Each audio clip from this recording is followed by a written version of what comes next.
Hello दोस्तों, नमस्कार। एक बार फिर से आप सभी का बहुत बहुत स्वागत है मंजिल एकेडमी यूट्यूब चैनल पे। साथियों, मंजिल एकेडमी यूट्यूब चैनल आपको जो आपके बाल विकास का जो पाठ्यक्रम है बिल्कुल बेसिक से बिल्कुल शून्य से हम अध्ययन कर रहे हैं। और अगर आप इस वीडियो को पहली बार देख रहे हैं तो चैनल को ज़रूर सब्सक्राइब करें। और इससे पहले जितनी भी बाल विकास के पाठ्यक्रम को लेकर जो क्लासेस हो चुकी हैं, एक बार आपसे मेरा निवेदन है कि उनको आप ज़रूर अध्ययन करें, क्योंकि बाल विकास को लेकर आपकी जितनी भी थ्योरी थी, जितने भी कॉन्सेप्ट हैं, वो बिल्कुल बेसिक से क्लियर हो सकें। और एक और निवेदन आपसे, इस क्लास के लेक्चर को पढ़ने से पहले एक रजिस्टर और एक पेन लेकर ज़रूर बैठें। जो भी मैं स्टडी मटेरियल आपको प्रोवाइड करवा रहा हूँ उसको आप नोट डाउन ज़रूर करते रहें। साथियों, बाल विकास के अंदर जो विभिन्न मनोवैज्ञानिक हुए हैं, उन्होंने बालक के विकास को लेकर विभिन्न तरह के सिद्धांत दिए हैं। बालकों के संज्ञान को लेकर, बालकों की भाषा को लेकर और बालकों की नैतिकता के विकास को लेकर। और इसी कड़ी में हमारे एक पाठ्यक्रम में और आता है मनोलैंगिक विकास, यानी कि बालक के अंदर मनोलैंगिक विकास किस किस तरीके से होता है, किस अवस्था में कैसे होता है। इस तरीके के भी आपके पाठ्यक्रम में एक दो मनोवैज्ञानिक हुए हैं। एक तो जीन पियाजे सिगमंड फ्राइड महोदय हैं और एक एरिक्सन महोदय भी हैं, जिन्होंने आपको मनोलैंगिक या मनोसामाजिक से संबंधित दो सिद्धांत बाल विकास के अंदर दिए हैं। बिना देर की आज की क्लास शुरू करते हैं। बाल विकास के अंदर आज हमारी क्लास है मनोलैंगिक विकास का सिद्धांत। मनोलैंगिक विकास का सिद्धांत, और ये है किसका? सिगमंड फ्राइड का। सिगमंड फ्राइड का हम आज क्या पढ़ रहे हैं? मनोलैंगिक विकास का सिद्धांत। इसके उपनाम भी जानते हैं साथियों। इसको कामुकता का केंद्र भी कहते हैं, या प्लेजर पॉइंट भी कहते हैं, या सुख स्थल भी कहते हैं। यानी कि फ्राइड का ये सिद्धांत पूरा का पूरा एक यौन तत्व और अचेतन मन पर आधारित है। यानी कि जो सिगमंड फ्राइड ने मनोविश्लेषणवाद जो सिद्धांत दिया था ना, चेतन, अचेतन या अर्धचेतन मन को लेकर, उसी सिद्धांत पर आधारित है। और ये पूरा का पूरा यौन तत्व पर आधारित है।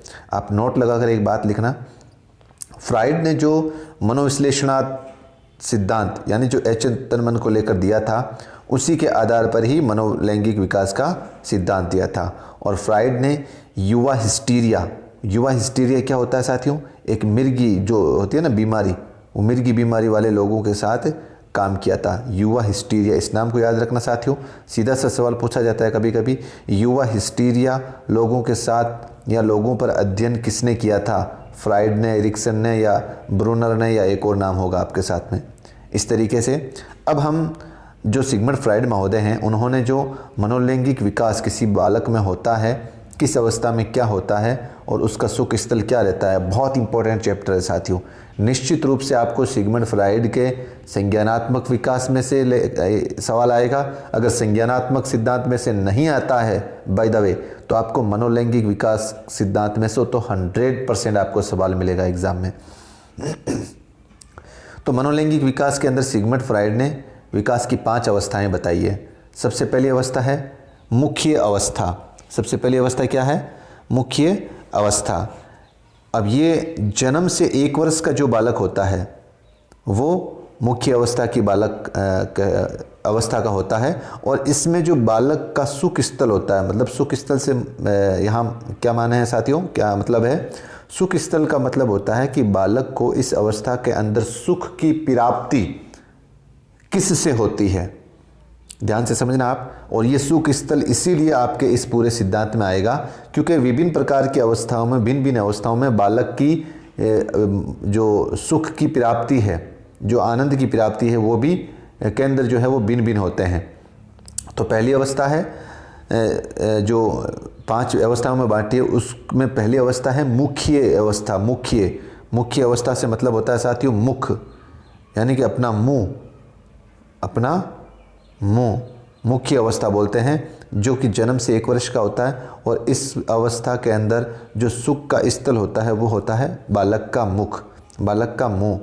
यानी कि इस अवस्था में बालक को जो सुख की स्थिति मुख से प्राप्त होती है, यानी कि सुख की स्थिति, जो सुख की प्राप्ति होती है वो बालक को किससे होती है? प्राप्ति मुंह से। यानी कि बालक इस अवस्था के अंदर आप चाहे कुछ भी दे दो, आप चाहे उसको कोई छोटी सी खिलौना दे दो खेलने के लिए, या कोई पेन दे दो, या कोई चॉकलेट दे दो, उसको वो छोटा बालक कौन सा 0 से 1 वर्ष का बालक होगा वो उसको मुंह में ही लेगा। आप देख लेना प्रैक्टिकल, जो भी 0 से 1 वर्ष का बालक होता है वो उस वस्तु के बारे में नहीं जानता है और उसको जो सुख की प्राप्ति, आनंद की प्राप्ति होती है उस वस्तु को सीधे अपने मुंह में डाल लेगा, उस वस्तु को अपने मुंह में डाल लेगा और उसको जैसे चूसने लग जाएगा, उसको निगलने की कोशिश करेगा। इस तरीके से यानी कि जो निगलने की क्रिया है, जो चूसने की क्रिया है, उसी में उस बालक को आनंद आता है।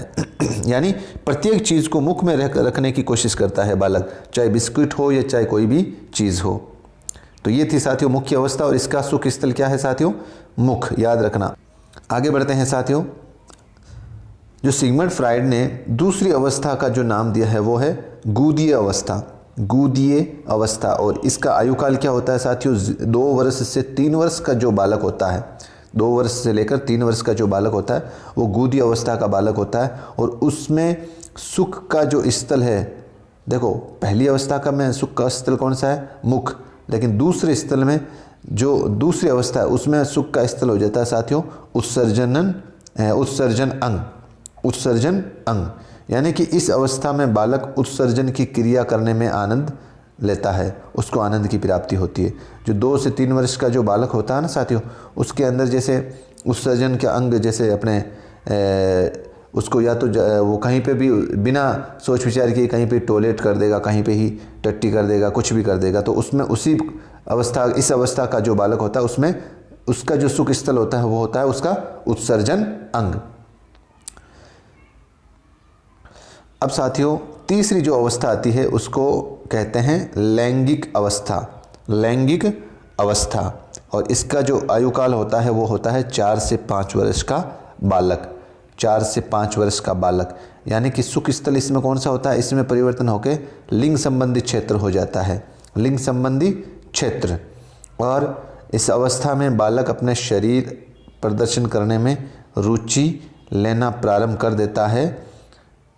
इस अवस्था में बालक अपने शरीर प्रदर्शन करने में रुचि लेना प्रारंभ कर देता है और उसका सुख स्थल क्या होता है? लिंग संबंधी क्षेत्र। कैसे साथियों? जो 4 से 5 वर्ष का जो बालक होता है, आपने देखा होगा जब भी उसकी मम्मी उसको कपड़े पहनाने का, नहलाकर कपड़े पहनाने का प्रयास करती है, उससे पहले वो एक बार नंगा होकर पूरे घर में इस तरीके से दौड़ लगाता है। यानी कि उसको अपने शरीर प्रदर्शन में आनंद आता है, आनंद की प्राप्ति होती है। तो इसके अंदर उसका सुख स्थल क्या हो जाएगा? लिंग संबंधी क्षेत्र हो जाएगा। अगली अवस्था है साथियों सुप्तावस्था, सुप्तावस्था। और इसका जो आयुकाल है वो 6 से 12 वर्ष का होता है।